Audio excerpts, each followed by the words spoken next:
キャラメルあんとフルーツあんの2種類のあんこ玉にハーブや食用花を添えています。京都市下京区堀川五条の路地裏に佇む菓子屋のな。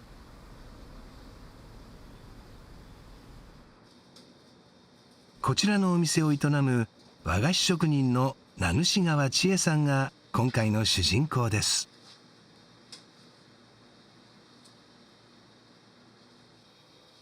名主川さんが手掛ける和菓子は、材料に旬のフルーツやハーブ、洋酒が使われているのが特徴です。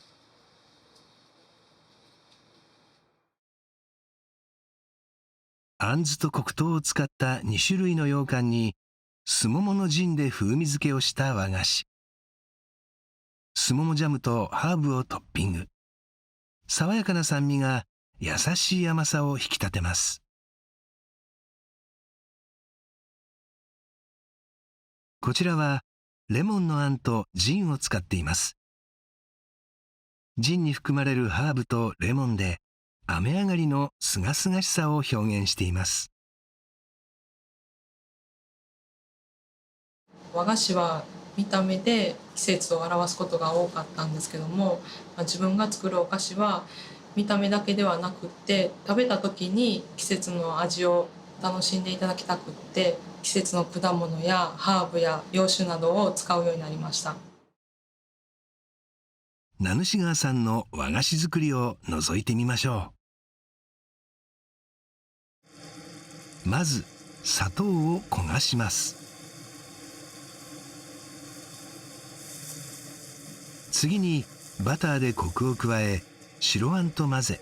焦がしキャラメルあんに仕上げます。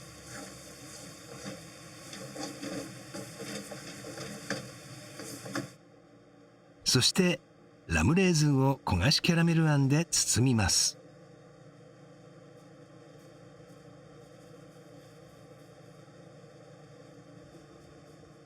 さらに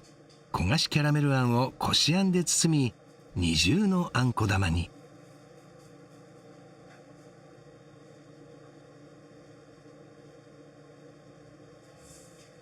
続いてもう一つ別のあんこ玉を作ります。こちらはキウイの寒天を白あん、マンゴー、パッションフルーツでできたあんに包みます。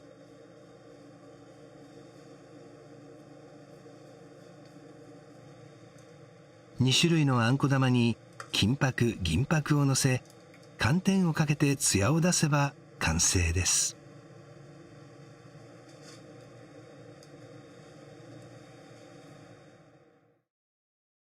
名主川さんの代表作、アントニオとララ。小説家森鴎外が翻訳したアンデルセンの小説、即興詩人の登場人物をモチーフにしています。運命に翻弄される詩人アントニオの苦悩をほろ苦くて濃厚な焦がしキャラメルあんで、盲目の少女ララの秘められた情熱をキウイ寒天入りの甘酸っぱいフルーツあんで表現。艶やかかつ滑らかな口どけのあんこ玉に2人の人生を重ねています。即興詩人から取ったっていうのを知ったお客さんが、実際に読みたくなったって言って、本を買って読んでくれたお客さんもいらっしゃいますし、嬉しいですね作ってよかったなって思いましたね。名主川さんは他にも文学や歌などからインスピレーションを得たストーリー性のあるお菓子を創作しています。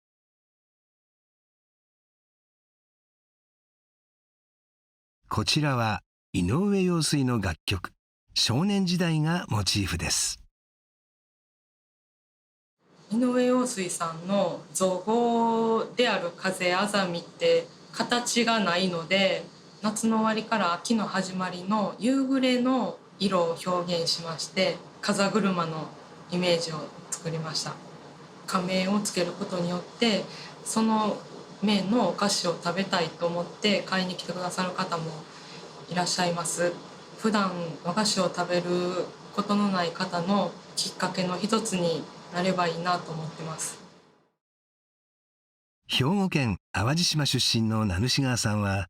大学進学を機に京都へ。卒業後は製菓学校に通い、老舗の和菓子店長久堂で働き始めました。そこで当時の工場長村上さんとの出会いが大きな転機となります。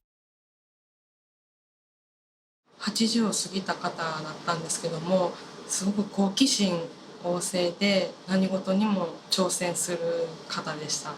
工場長の作るお菓子の銘の付け方がとても素敵で、印象に残ってるのが色なき風とかモネの庭とか。色なき風は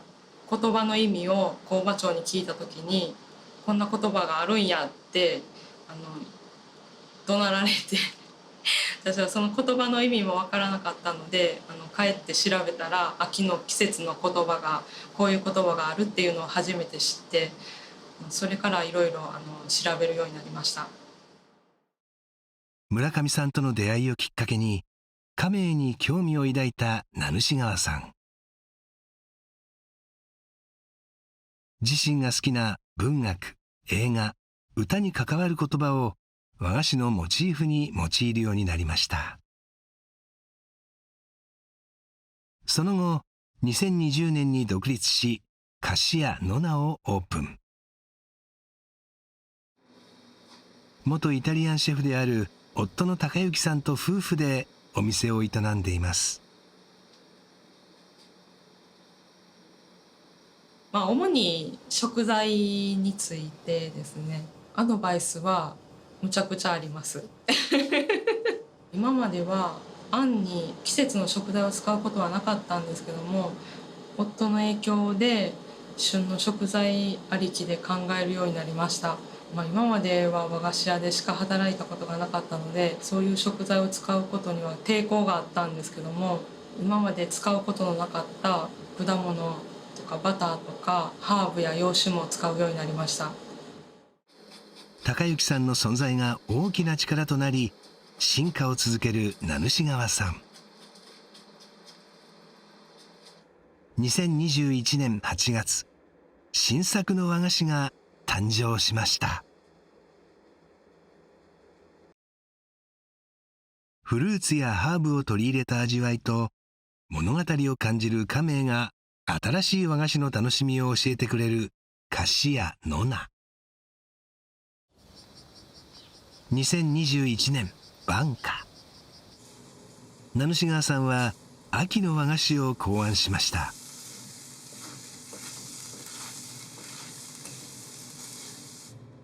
使うのは2種類のあん。一つはこしあんと黒糖、もう一つには白あんとカシスを合わせています。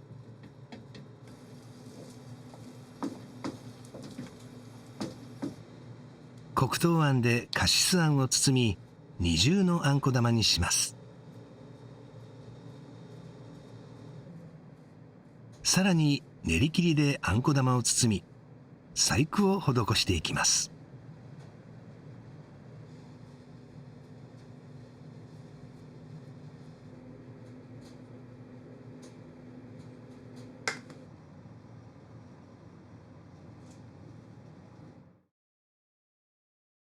完成した和菓子の家名は色なき風。かつて自身の転機となった工場長村上さんの和菓子と同じ家名を用い、自身のイメージで作りました。秋の七草の一つの桔梗をイメージして作っています。風から季節の変わり目を感じることが多いので、その夏から秋にかけてずっと咲いている桔梗を揺らす風というイメージで作りました。色なき風はとても思い入れが強くって、夏の終わりから秋に入るまでの風を受けた時にいつもこの言葉を思い出します。大事にしているのは、味とストーリーを込めた銘と思ってます。家名を聞いて味が変わるかどうかはわからないんですけども、食べる前のイメージがぐんと変わると思うので、それを知ってくれたお客さんが自分自身の思い出を懐かしがってもらったり、新しい発見をしてもらったり、やっぱりそういうふうに思いを巡らしてもらったら嬉しいなと思ってます。和菓子で季節を感じる。家名から物語を思う。和菓子職人名主川千恵さん。この冬は、来春は、どんなタイトルのどんなストーリーを描いているのでしょうか。